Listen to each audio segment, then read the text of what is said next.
Thank you for joining me for another Quick Hits conversation. I'm Dr. Robyn, aka Mental MacGyver. I provide luxury level high performance support and coaching to executives, founders, celebrities, and athletes. With me today, I have Steve Ramona. He's the global sales director at Infone, a podcast coach, and the host of the podcast Doing Business with a Servant's Heart.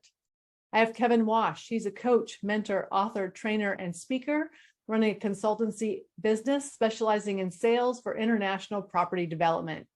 And I have Janice Dru-Bennett. She is building strategic partnerships for health tech companies and also an entrepreneur helping nonprofits and startups grow.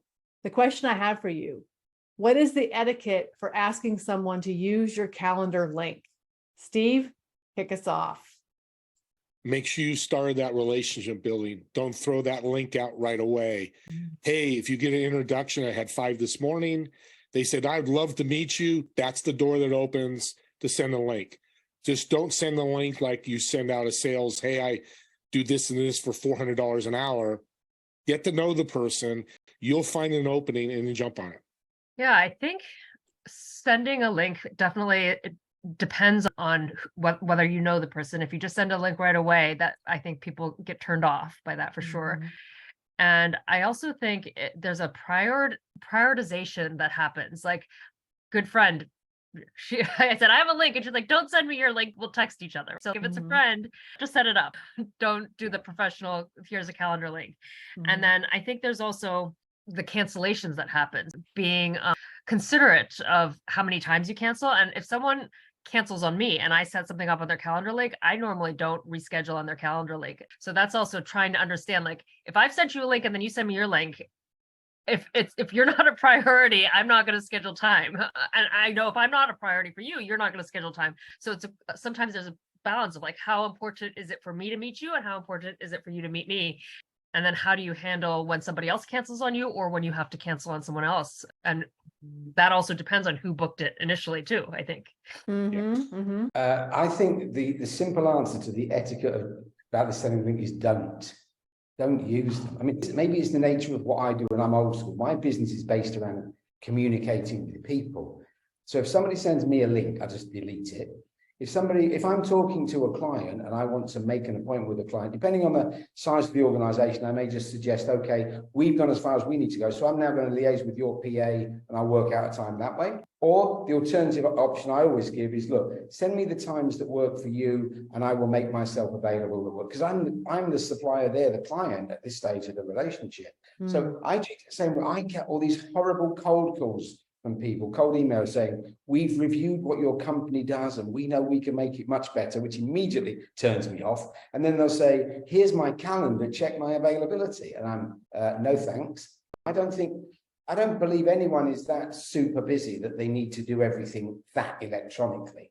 And I just think, I think the point Janice made is absolutely a valid one. If you cancel, who calls next? Who talks first? Who goes here? I'm a great believer in human interaction. I have a calendar link, but I only use it for people who are specifically interested in my services. Like, they don't know me, they want to get on my calendar, they want to talk to me about my services. It's on my website, but I hate what it does to my calendar. So I don't send it to people that I want to, like, network with. I would much rather use your link. But to your point, Janice, I had one this week where I had used their link, got it, and I got a cancellation, but then no message, it just, sorry, I'm no longer available, cancellation. And I was like, okay. But then I had someone else whose assistant canceled on the appointment and said, she's no longer available, try again, and gave me her link. I'm like, what? Yeah, I think it becomes very impersonal. Like Kevin said, if for human connection, doing something that's much more manual shows that you're putting in the effort.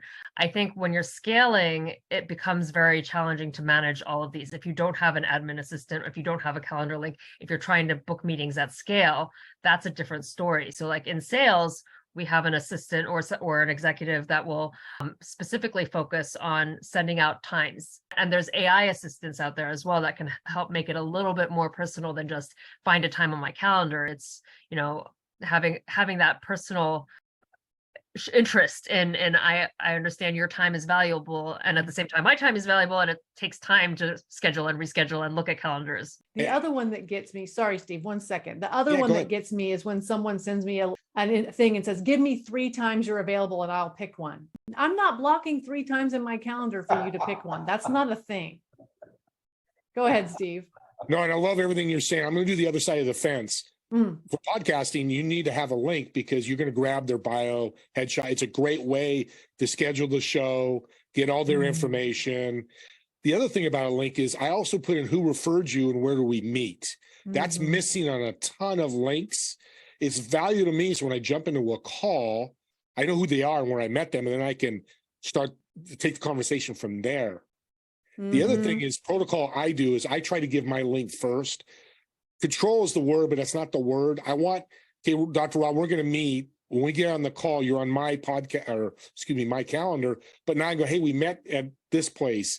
Thank you for Joe refer. And then it starts an inspirational conversation of, yeah, and then you start talking about how you met. I want to control a little bit. So all the things you mentioned, the cancellations, not showing up, I can control that a little bit more. The thing about if I give people my link is I can end up with appointments scheduled all over my calendar willy-nilly, and I can't stand that. I want my calendar like, okay, my networking calls are all here. My quick hit calls are all here. So I would rather use your link. But if I click on your link and there's no availability for the next 4 months, I'm like, yeah, I'm not fighting that hard to get on your calendar. I love you, but no. And I agree with you about podcasts, Steve.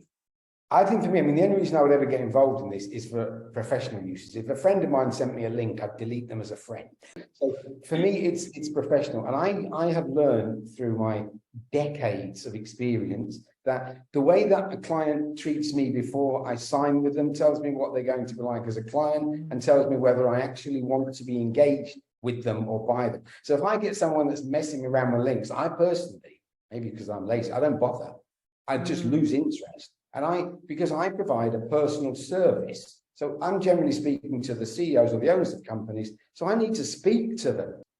I wonder if there's a generational thing too, Kevin. I'm very old, so it could well be a generational thing. And it was an older friend who's like, don't ever send me a link again, right? I'll delete you, right? So I think there is a certain generation where you can't get through by phone or by email. I guess it depends what level of business you're looking at, but who is there that you can't reach one way or the other by human connection, by a phone call, an email, call the office, speak to the secretary?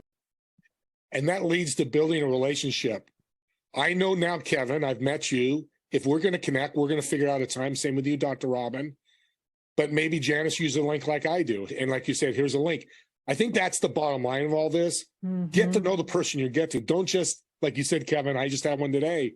Hey, your profile on LinkedIn was so great. I want you to work with me. I'm a personal trainer. Yep. And like I said, I love using other people's links as long as they're user friendly. Like if I'm going to be on your podcast, I'm happy to go look at your link, fill out the form, put my bio in there, like do all that stuff. Absolutely. But if you send me a link and then it's not user friendly, it cancels, and then you want me to try again. You know what my other pet peeve is? I do not want to set up a meeting with you and have to sign up for your newsletter to get a meeting with you. If you're sending me a link to invite me onto a podcast or invite me to do whatever it is, you're probably sending that same link to 1,000 other people. So if I book a time, the chances are somebody else in the thousands booked the same time. So someone's going to get cancelled, probably me, probably means to be rescheduled. So it's all, for me, it's just what time is money for me. So I'm not going to waste it doing that. If I speak with you now and I say, right, let's look at our diaries. When can we talk? We're going to confirm it one-to-one. So that's in my diary. That's solid. So if it's 10 o'clock next Tuesday, we're going to talk to each other. You make a good point, Kevin. I will only use a link to book with someone who I already know in some capacity. That's the key. And then I've talked to people that podcast hosts would say, I'm going to charge you $50. If you don't show, I'm not going to reimburse you. Yeah, there's a payment part of their calendar.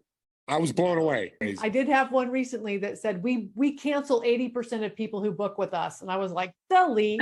Well, I think what Steve said about know who you're talking to and what their preferences are. And usually when I don't know someone that well, but we've connected and we're trying to book a meeting, I will send a link and say, I can also offer you some times, or if none of these work, I'll offer an alternative to that link. Well, I am very thankful. Sorry, I am very thankful. You send me a link instructions. All right, y'all, that's 10 minutes. And I'm super thankful that you all reply to my emails that say, hey, this is when I'm booking quick hits. So thank you so much for being here. And I look forward to speaking to each of you again very soon.